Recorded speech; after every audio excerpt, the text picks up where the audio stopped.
Nova taking on Kansas here. This will be the early game tomorrow there. Kansas opened up 3.5, was high as, I don't know, 5, 4.5, 5, somewhere in there. That total hovering right around that 133 mark here. So, Tony Mejia, what do you do with this here, man? Nova minus Mr. Moore there, but is it enough? Can they get it done against Kansas? Well, they're going to need Chris Archidiakono to play a few minutes. So, blast from the past with his older brother Ryan being a fixture on Jay Wright's previous championship teams. And it's a team that's going to go 5 deep. My best bet is on one of their players stepping up, playing over level so far. But yeah, certainly Kansas has the advantage in being deeper. We'll see if Villanova is able to control the pace. They've averaged just 60 possessions per game in this tournament, and it's obviously worked out for them. It'll be interesting to see how both teams, because they're the guinea pigs here, get acclimated to the sightlines at a football stadium, because so far this tournament has been played entirely in basketball arenas.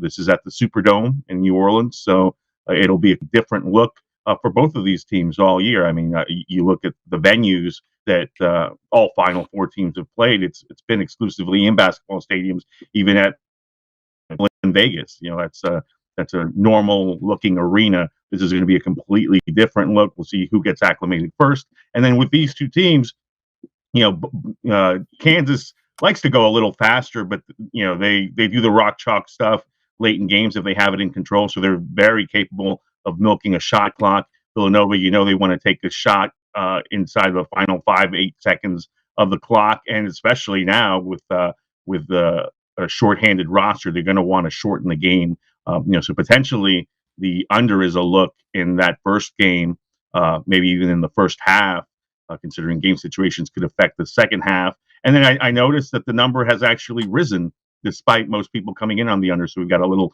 reverse line movement there. But yeah, certainly Kansas, the bigger team. They've got McCormick and Lightfoot that they'll be able to dump the ball to inside and make Villanova make some decisions as to whether to foul or not. So that'll be very interesting to see how that first half unfolds in New Orleans. All right, good stuff there. What do you think here, Trig? How are you going to approach Nova sans more here? The numbers, when you dive into them, not offensively at least, not a whole lot of difference here. Who do you think has the edge in this matchup? Well, Joe, I like Kansas here. I'm actually a little annoyed that Moore got hurt and is out, because I think I would have preferred Kansas at like -1 or -1.5, which I could have money lined at like -125 with Moore. With him out, roughly, you know, a 3-point move. Now it's -4, and unfortunately, Jay Wright is probably the better coach, and he's probably able to put up a game plan together to make Moore being out not as big of a deal. With that being said, I still do think it's a big deal for Villanova here. With him out, it gives them virtually no productivity off their bench. Obviously, they still have guys that they can, you know, throw in and hope they step up in this game. But the reality of it is that they're going to be deploying a bench that's produced little to nothing this whole year.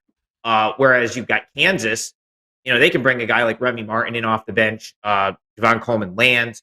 They're playing 9 guys, and their 9 guys are legitimate, that they're going to run out there in this game. So, you know, foul trouble could be an issue for Villanova. And he got in foul trouble in the second half against Kansas. Kansas blew them away by 26 points. If Villanova's in foul trouble here, I don't really know how they handle that. And Kansas certainly has the size, the athleticism to get Villanova into foul trouble. What it comes down to for me, though, is I think the depth's going to be an issue.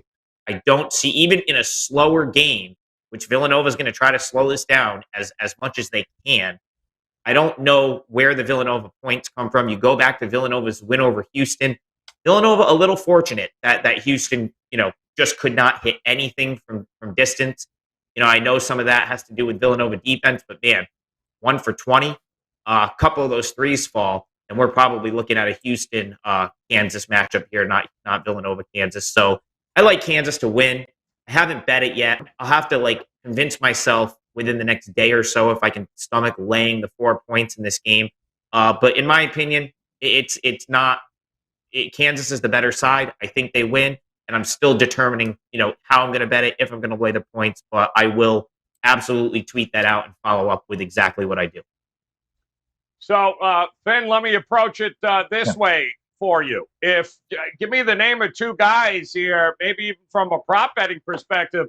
Who's got to have the game for Villanova to win, and which one of the Kansas superstars is going to have a game if they're going to win? Well, I think that's a great question, Joe, because I think Villanova has to be a complete collective effort from there. I don't know that one guy stands out, unless it's Gillespie up top, being the top engineer there and conducting or being the conductor of a game that's going to be tough for them. Trigg just spelled it out. Really, when you're only running a 6-man rotation and you lose one of those guys. That said, these championship games, these big dance games, are a little different. Where depth, I've never put depth into the formula, except for maybe this one where there is no depth because timeouts are longer. It's not like you're playing back-to-back games in conference postseason tournaments. This is the one game in the big dance that I think is probably the most important, or the best coach or the coaching staff has some edge because they have such an extended period of time to prepare for their opponent, right? In this case, really, the truth is this, and that is, if I talk to 10 guys who cover the Jayhawks now, and I used to cover the Big 12. It's been years and years, back to 2008 when they won that championship. They all, to a man, said that you should expect yourself to be running in this game. Forcing the pace, even in situations where it didn't call for it. Maybe what you would say basically is kind of a desperate look, but they definitely want to run Nova. They definitely want to play at tempo because, as Trigg said, the depth on this team, they can go a lot deeper than Villanova can. And in a nutshell, there's 100 advantages for Kansas. There's one advantage for Nova that is unmistakable. And this game's close at the end, guys, and one team's playing to hold a lead, or one team's playing to try to reconnect with the lead or a tie or get this thing down to a one-possession last-second game, you have to give Nova the advantage. Put them on the line, they don't miss. They do not miss free throws. So that said, who do you like here? You're supposed to like Kansas, and I like Kansas especially when they went from 6-player rotation to a 5-player rotation. Going to be an interesting one, guys, and that's going to be the first game on the board there. So we're going to see